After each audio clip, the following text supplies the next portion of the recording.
मंडळी, राजकारण हा चतुर लोकांचा गेम आहे असं म्हटलं जातं आणि ते खरंही आहे.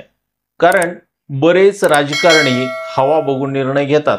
उदाहरणच द्यायचं झालं तर केंद्रीय मंत्री रामदास आठवले कायम सत्तेत असणाऱ्या पक्षाबरोबर राहतात आणि सत्तेचा लाभ घेतात. बरं असो, नमस्कार. आपण पाहतात विशेष खास. तर मंडळी, राज्यातील भाजपचे काही नेते भाजप सोडून जात आहेत. त्याची कारणं काय आहेत तेच या व्हिडिओमध्ये पाहू. 2014 आणि 2019च्या लोकसभा आणि विधानसभा निवडणुकीनंतर भाजपामध्ये इनकमिंग सुरू झालं.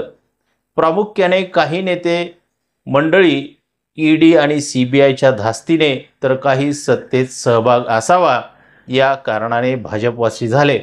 हर्षवर्धन पाटील, बबनराव पाचपुते, मधुकर पिचड अशी अनेक नावं सांगता येतील. परंतु आता यातील बरेच नेते स्वगृही वापस येण्याच्या चर्चा सुरू आहेत. तर त्याला पहिलं कारण म्हणजे महायुतीमध्ये अजित पवार यांचं सामील होणं.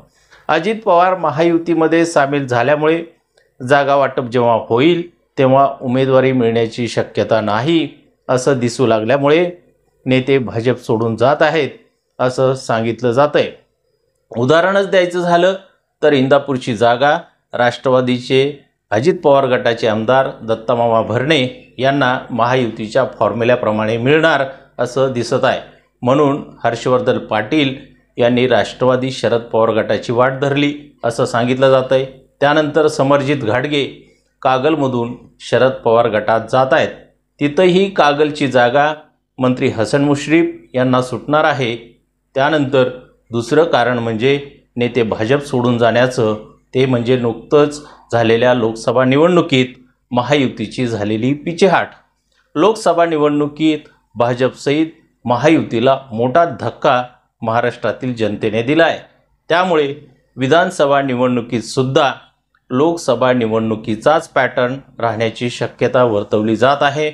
म्हणजेच महाविकास आघाडी सत्तेत येण्याची शक्यता जास्त आहे. म्हणून सत्तेत येण्या अगोदरच आपण सत्ताधारी पक्षात असावं असंही काही नेत्यांना वाटत असावं.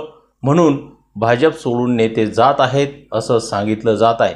यावर तुमचं मत काय ते कमेंट करून कमेंट बॉक्समध्ये नोंदवा.